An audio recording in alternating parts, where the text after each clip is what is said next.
Welcome to today's Seidokan Saturday. Having now over 260 plus videos completed pretty much the curriculum presentation of everything that I do, and I encourage you to go back and watch them sequentially because each thing builds on the next thing.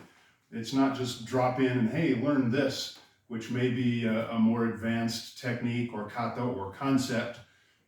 Better to start back and see at the beginning. So from a teaching perspective, there are loads of ways to present material to a class based on the learner, based on the presentation style. We can lecture. I could stand in front of a class and say, okay, do this, and now do that, and do that. And if they're all auditory learners, and if I am good at explaining things, okay, make sure your fist is chambered at your hip. Doesn't mean anything to a beginner who doesn't know what chambered is, or even recognize where their hip is. So pull your elbow back behind you while making a fist. Again, do I make a good fist or not? So language alone as an auditory learner, even if they're good, still requires me as a presenter to be very precise in my language. And there are numerous learning, teaching, examples, exercises. That's a word I can't even think of the word exercises, so I'm obviously not going to teach verbally.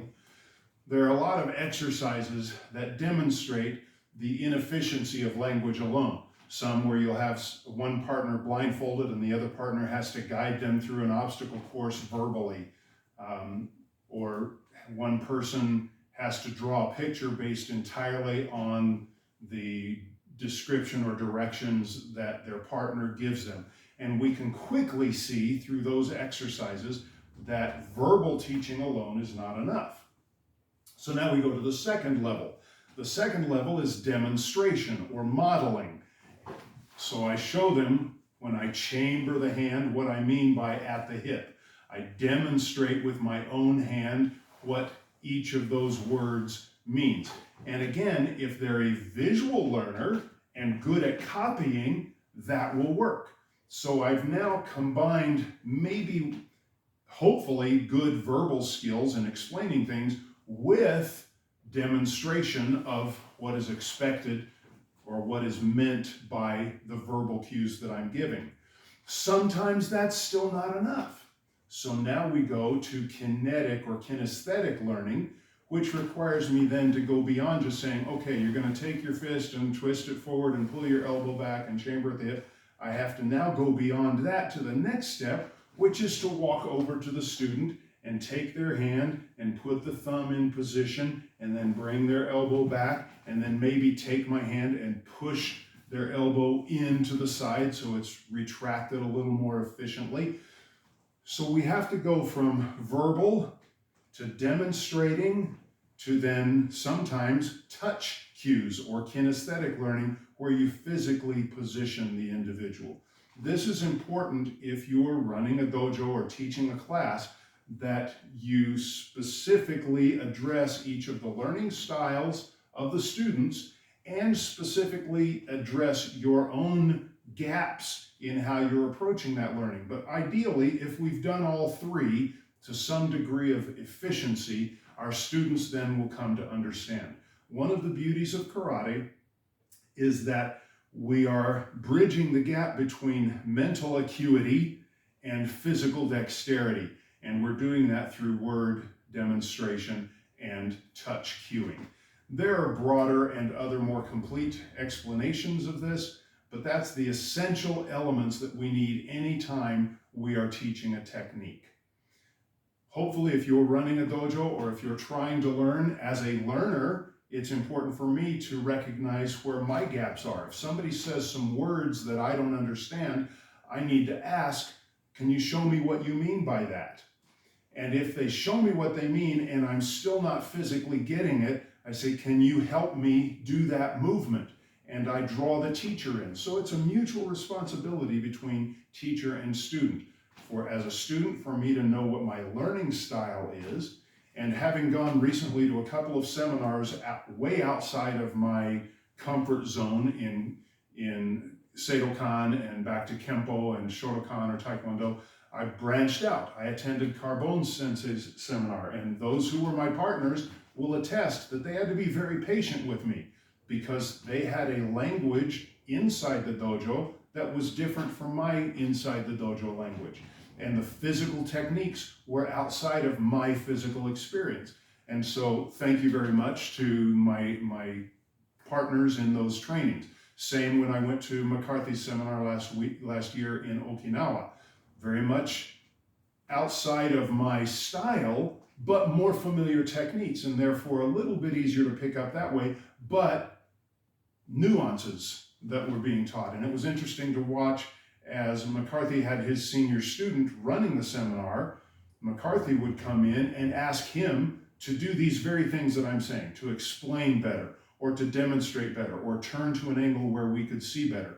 And then those instructors to come and partner with us to make sure that within our partnership, they would grab a hand or an elbow and put us into the right position as needed, depending on whether we were picking it up verbally right away or whether they were presenting verbally well, based on whether we were picking it up by seeing it right away or whether they were putting themselves in a position to where we could properly see it. And then thirdly, to actually come and engage physically, to feel somebody as a partner who knows what they're doing as opposed to just doing it yourself is a huge boon. One of the things that I always have done throughout my entire 40 plus years of martial arts, almost 50 years of martial arts now, is I always volunteer to be uke, or the recipient of the instructor. I want Hokama Sensei to put that pressure point on me. I want Nick Sensei to do that technique on me. I always wanted Jody Paul to demonstrate on me when we were doing seminars with my dojo. I always volunteer to feel it because that, above everything else. I learn pretty well auditorily. I can hear and understand words if the teacher's explaining it well auditorily. I can pretty well copy. I'm a pretty decent mimic in most things. And it frustrated one of my Kempo instructors because with my dance background and other things, I was able to pick up techniques way faster than he was ready for me to pick them up, and faster than he had in his training picked them up. And so we became good friends because of that, but it was also frustrating to him that I would pick it up so quickly because I could just watch it a lot of times and pick things up. So I'm pretty good verbally and auditorily. I'm pretty good visually at learning, and yet I still want that third pillar so that my three-legged stool will stand up instead of tipping over, of feeling the technique myself. So when you're teaching, explain, show, help. That sequence is going to make a huge difference to help your students. And when you find a weakness in there, this is one of the things Carbone Sensei did. He had realized that in his teaching, he had certain habitual phrases. Does everybody understand that? If you watch an Ian Abernathy video, you'll hear him say hundreds of times, is everyone all right with that? Is everyone okay with that? Is everyone okay with that? I will say, does that make sense? And we have these repeated little phrases that become habitual as a teacher. Well, Carbone Sensei realized that he had certain of those, and so he told us at the beginning of the seminar, please help me be a better teacher. If you hear me say this phrase or this phrase, call me out on it. And we did, and his own students did. Even his lower ranked students would call him out when he used a phrase that became so repetitive, it kind of interferes with the teaching. And so we can improve our skills verbally to communicate. We hopefully as karate teachers can demonstrate to some degree, but as we age, even that falls apart. And so just like an 80-year-old ballet teacher on her cane, who's still able to produce amazing ballet students or choreograph an amazing ballet production, she can't do it anymore, but she's developed the verbal skills, and then she combines that with the kinesthetic coming over and putting the leg in place and so forth. So where demonstration may fail, the other two legs can help prop that stool up. So as teachers, let's work on making sure that we present well for our students when we're teaching.